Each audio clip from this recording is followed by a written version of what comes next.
pleasant afternoon to you. Thank you for joining us on Nigeria Now on Equa Television International. My name is Joyce Jakada. We're live on Facebook and YouTube at Equa Television International. You can do well to join the conversation. In the studio today, I have Sele Elisha Dasham. Good afternoon. Welcome to the show. Afternoon, Joy. How are you doing? My pleasure. Sitting pretty and beautiful. Thank you.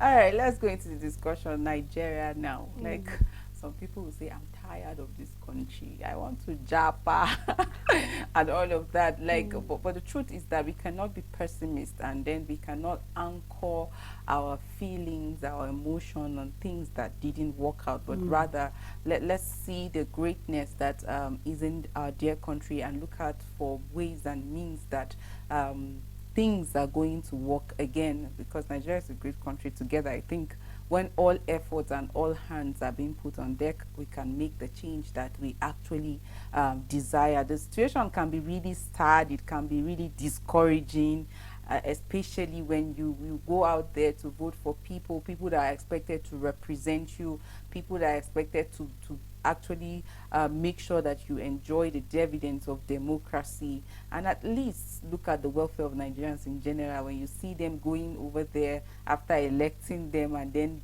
taking advantage of you at their own interest, it becomes really sad. But we are here, we're optimistic, and that's why we continue to support the government with our criticism. And where they are doing right, we applaud them. This is Nigeria Now. Of course.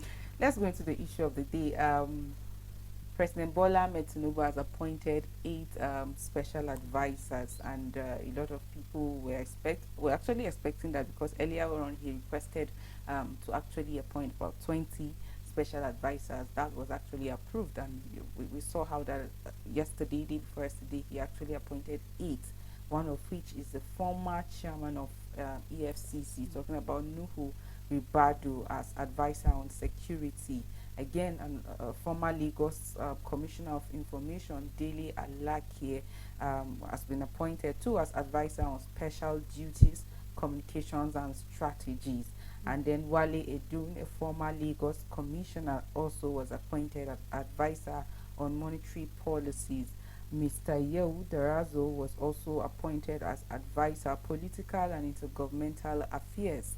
Mrs. Olu Vehijen was also appointed special advisor on energy, and Mr. Zakios Adediji, also special advisor on revenue.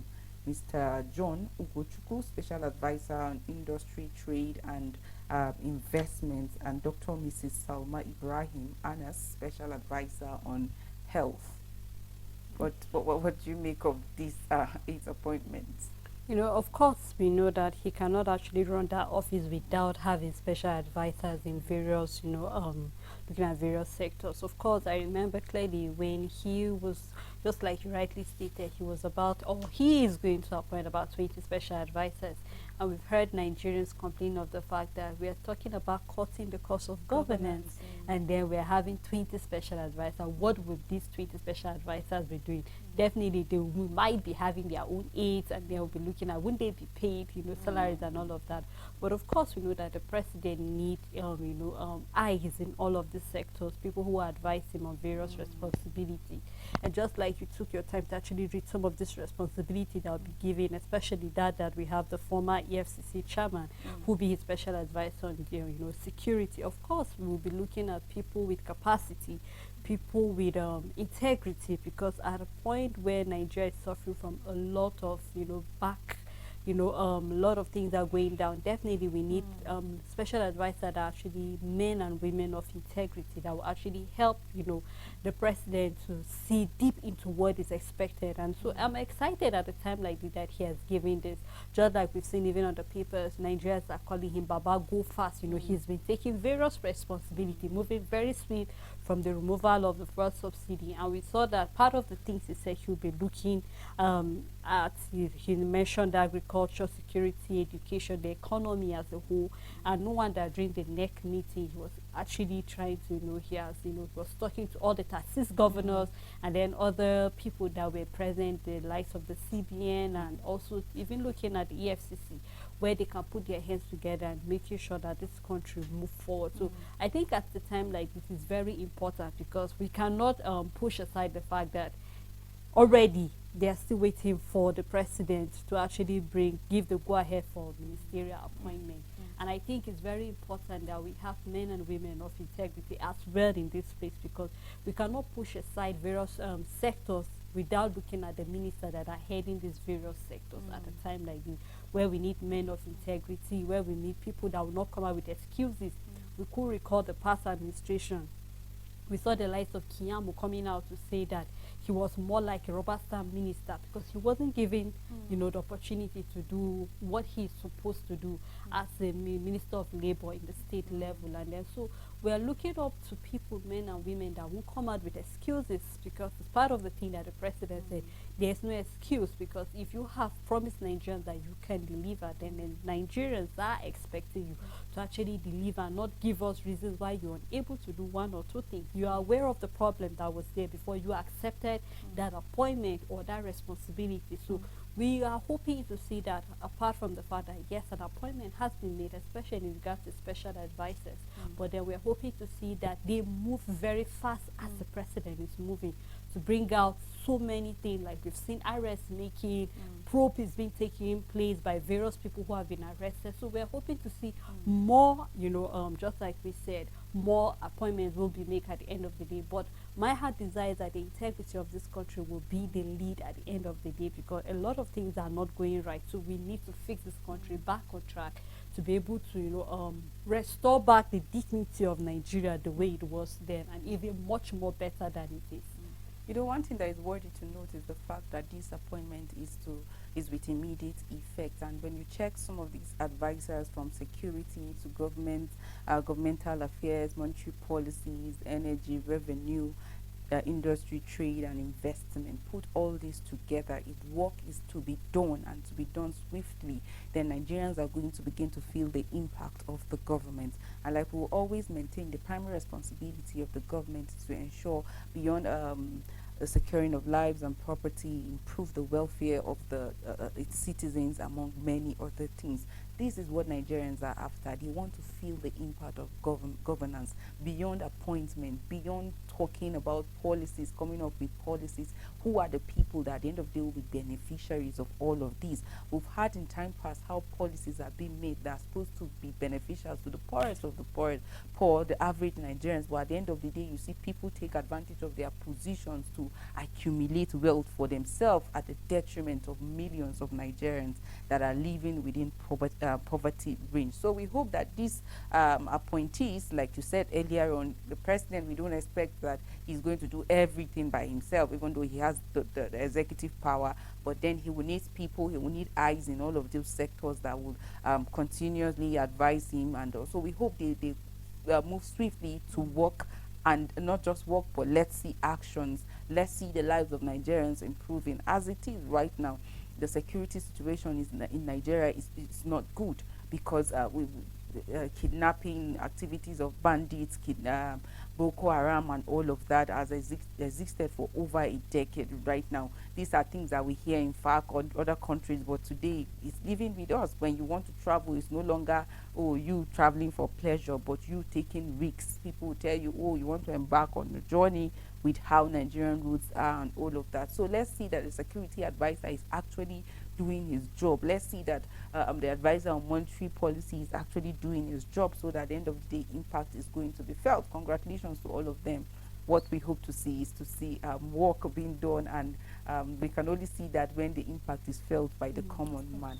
Again, Bola Ahmed Tinubu tasked the National Economic Council to actually ensure that the nation's economy is being regained. He said there's no excuse for failure, and this is coming from the president. The National Economic Council is actually backed by the Constitution, the formation, and it comprises of the vice president, who is the chairperson of the council, and then the 36 state governors, and then the CBN governor, and then amongst other stakeholders. And during the inaugural meeting yesterday, Tinubu actually tasked NEC with a chart to regain the nation economy. You will recall that we are at a time where our economy is actually unstable. People will say, I don't even envy the new government because the situation is really bad. At the time where Nigeria is really indebted, at the time where there are so many issues from different sector and all of that. But one thing that remains very paramount is the fact that the president, after the inaugurating the NEC, actually told them that this position, we campaigned for it, we asked for it, even after knowing the problem that is in the country as at now. So we don't have any excuse. There's no excuse for failure. They must put all efforts, put hands on deck to ensure, keep their differences aside to ensure that they actually improve and grow the economy. The NEC is actually backed by the Constitution. If you go to section 153, subsection 1, paragraph 18 and 19, it says that the NEC is actually charged with the responsibility of advising the president concerning economic affairs of the federation, as well as bringing about measures that is going to help in improving our economy. And if this is their primary responsibility, we want to see that put into action. We want to see that our revenue stream is being increased. We want to see that this over dependence on foreign loans is being reduced. Let's look at Nigeria. Before now, there was a time that our economy was blossoming. We are saying we're the giant of Africa. Our land is not cost.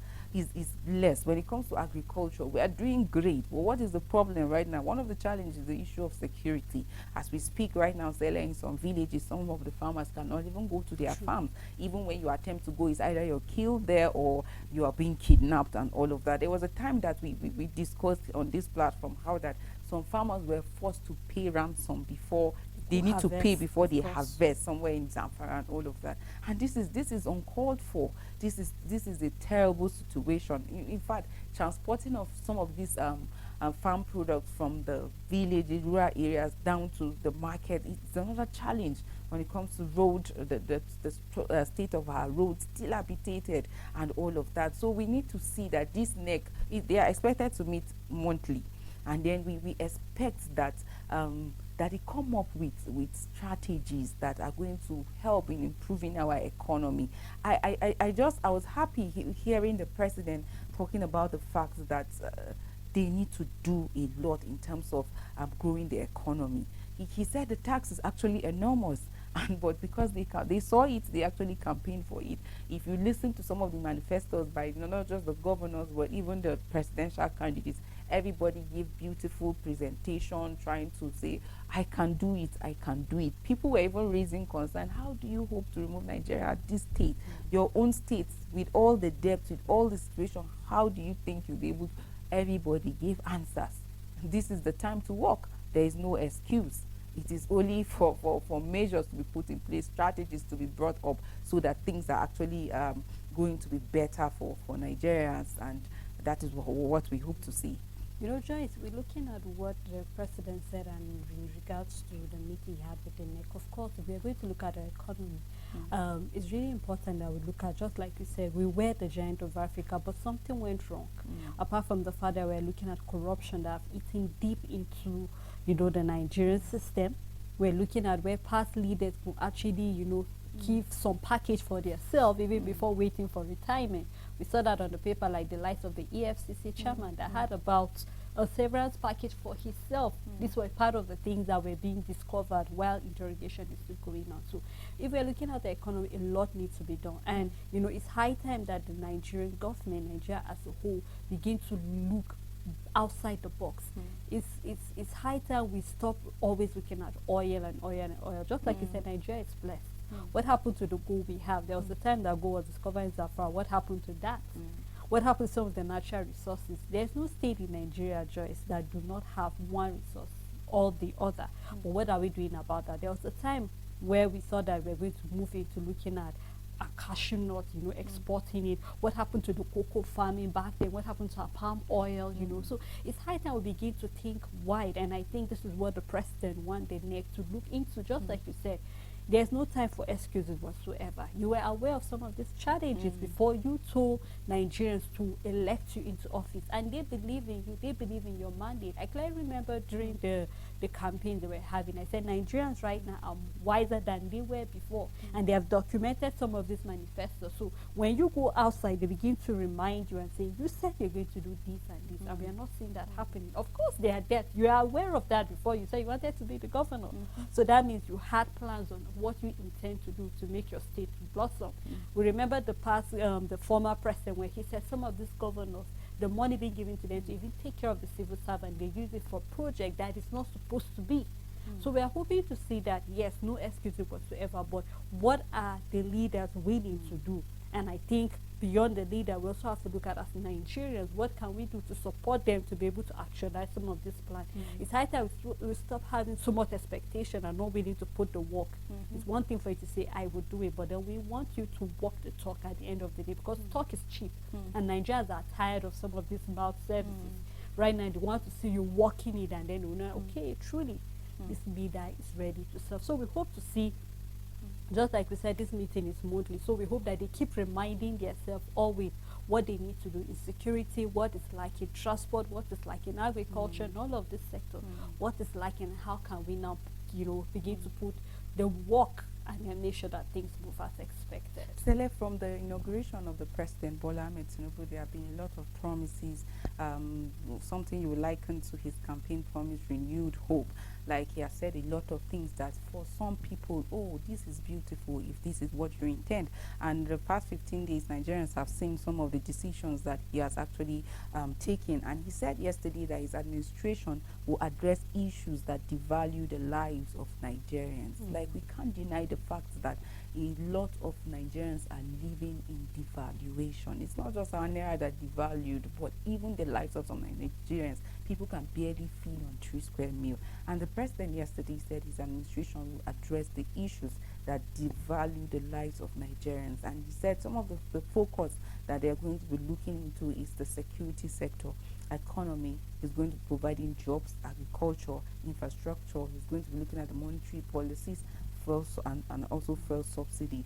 But some people will tell you this is not the first time we're hearing all of these promises from campaigns, from different inaugural speeches and all of that. But what is the problem? As always, Nigeria, when it comes to the time of implementation, that's where we always have the issue. Everybody starts looking at his personal interest, and when it doesn't suit his interest or her interest, they try to work against it by all means. We've had times where beautiful policies that we aid even the poor having access to education are being siphoned, and then people, the rich, will just take those opportunities to their own children. So people who can afford it will have access, and people who cannot afford it don't even have the access. And that's why today you have millions of children outside of school. You have about 40% of people unemployed and all of that. So we hope that beyond the talk, we're going to see that in action.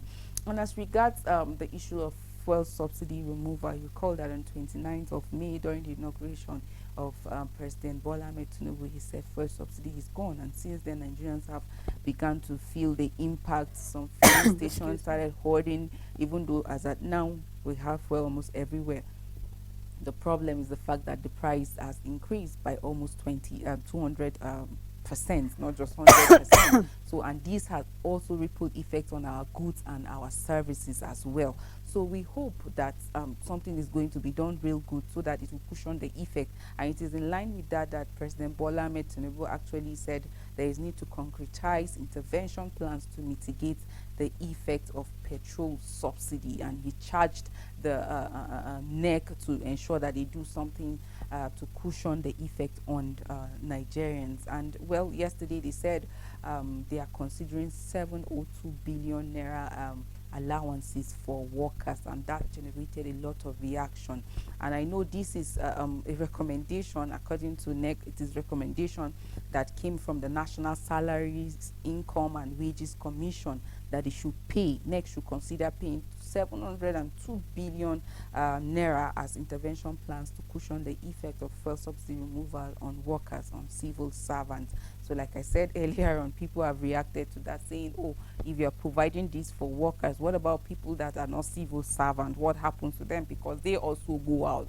they go to the market, they go to different places. So what happens to them? We saw how that in Kwara State already 3 days, the civil servant has to go to work for 3 days, the remaining days, these are all palliative to help cushion the effect.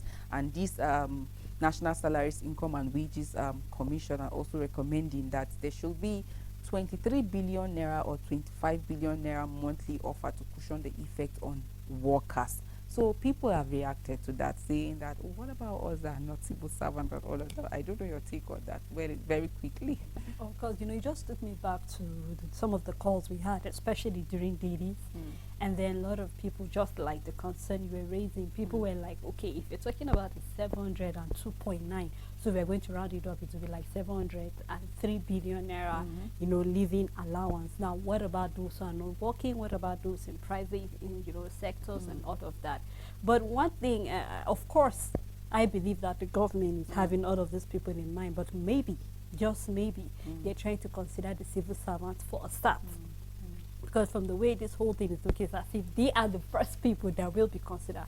But I believe that the federal government has everybody in mind, because just like we said, this present administration is looking at various things in mind. So of course, looking at the welfare of Nigerians is very important. Just today we saw that our inflation rate has increased to 22.41%, and that is as a result of high prices of food. Joyce, everybody is buying food. It's not just civil servants that are buying food. So you will agree with me that a lot of work needs to be put in place. I am happy, even though Labour right now is trying to struggle with this 703 billion, you know, naira that will be, you know, given for like living allowance. But I believe there are more measures to be put in place. Already, though, there's a loan of $800 billion for, you know, looking at palliatives, and then say most is those who are the vulnerable that will be benefiting from it. Now, the question Nigerians would love to ask is the fact that, how are you going to come about the statistics of those who are vulnerable? Of course, if you're looking at maybe the earnings, maybe those who are earning less than 500,000 in a year, or how do you come about all of this? Because there was a time where we hear that money is being given to particular people, and then out of it, talking about Nigeria is about 200 and something million Nigerians, and then we hear that just 1 million Nigerians are getting from this. Joyce, you agree with me that it's really not fair on some Nigerians. So we're looking forward to seeing that more measures will be put in place, because this palliative needs to reach everybody. We don't want to hear that just like during the COVID, where we saw very few people, and then some people actually, you know, halt some of these palliatives that were being given to help Nigeria. So we hope that there will be a follow-up, there will be an agency that will look up to make sure that this money reaches everybody eventually. We hope so, Stella. Again, reps discard motion to end JAPA syndrome. Like I said, the 10th Assembly have already kick-started, and of course, there was a motion sponsored by Philip Agbese from Benue State, and that bill is seeking to declare the immigration of young Nigerians abroad as national emergency. And that bill was roundly rejected by members of the House of Reps, and they said it was against the spirit and the letters of the 1999 Constitution on freedom of movement. And then the summit with stakeholders to address such issues. They said there should be rather summits with stakeholders to address all of that issue. And I was just wondering, instead of a bill seeking to declare immigration of young Nigerians abroad as national emergency, which was actually rejected by the voice voting, hearing members saying nay to that. And I was just asking to myself, why not address the issues that make the young people want to JAPA? And when I was listening to the member that brought the motion, he talked about the fact that it's detrimental to Nigeria, because we are having intellectuals moving, and it's going to have effect on our economy and even the social aspect of this country, because it's not just the poor people that want to JAPA. There are even middle class people ranging from bankers, we have even doctors, we have lecturers, nurses that are actually trying to move out of the country. But what are the reasons that people have been going out? You liken it to uncertainty of even the duration of your stay in your higher institution. So if I can go to countries like Canada, if I can go to countries like Gambia, if I can go to South Africa and just spend 1 year is 1 year, 2 years is 2 years is 2 years, then why would I stay here and then study a course of 4 years that will end up spending 6 or 7 years? So the uncertainty of the duration of stay in higher institution have made a lot of people to actually welcome the Japa syndrome, and that is why at any point, any opportunity they find themselves, they will even just jump out of the country. Some people can't every day are searching for scholarship opportunity online so that they can just move out of the country, because they feel, I have the skill, I have what it takes, but the country is not giving me an opportunity. And then some of the other reasons are poor living conditions in the country, growing unemployment, poor living condition, insensitive leaders, insecurities, among others, are some of the reasons why Nigerians are saying, it's just to Japa. Now it has become like a cliche. Oh, you are not even thinking of that. Then I'm going to leave you here. So my point about this motion, which might be good coming from the member, he has shared concern that Nigerians are moving to USA, Canada, UK, South Africa, Gambia. As a member representing your constituencies, or as leaders of Nigerians, I think what is more important is to address the issues that is making Nigerians want to go out. Because if you can address what are the things that are attracting Nigerians outside this country, and that whenever they go, we see them excelling and doing great in all of that countries, and they don't want to go back home. So if we can address such issues, then we'll not be seeking for a bill that will declare state of emergency, because already we have in the constitution freedom of movement, so you can't deprive people from going wherever they want to go. But first and foremost, what is key is to address the reasons why people are embracing the Japa syndrome. Brain drain from last year, even though it didn't start last year, but I think it was last year that it became a point of concern. We even saw when the Ukraine and Russia crisis started, a lot of Nigerians were excited to go because there was an open door for those who want to help the Ukrainian, soldiers to fight. People were excited, say it's not just 500,000 naira. I will get that money and then I'm out of this country. And you said it. We need to check what is the cause of Nigeria. Why do Nigerians want to leave? We're still having the issue of 10,000 doctors, 10,000 patients to one doctor. It's a thing of concern. We're still having some of our health workers not being treated. One strike after another. You hear strike in this primary health clinic or strike in this state government hospital. And there are not many Nigerians can afford to go to the private hospital. So just like you said, there are a lot of things. Yes, we can't stop Nigerians from leaving, but why don't we look inwardly?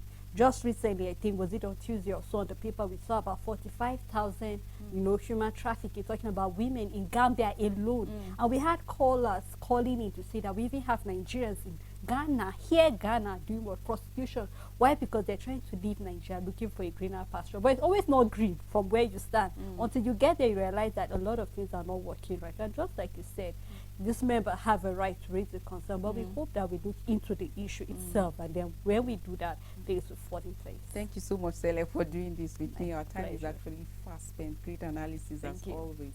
So our viewers out there, thank you so much for staying with us on Nigeria Now. Until we come your way next week with another package, you will stay blessed.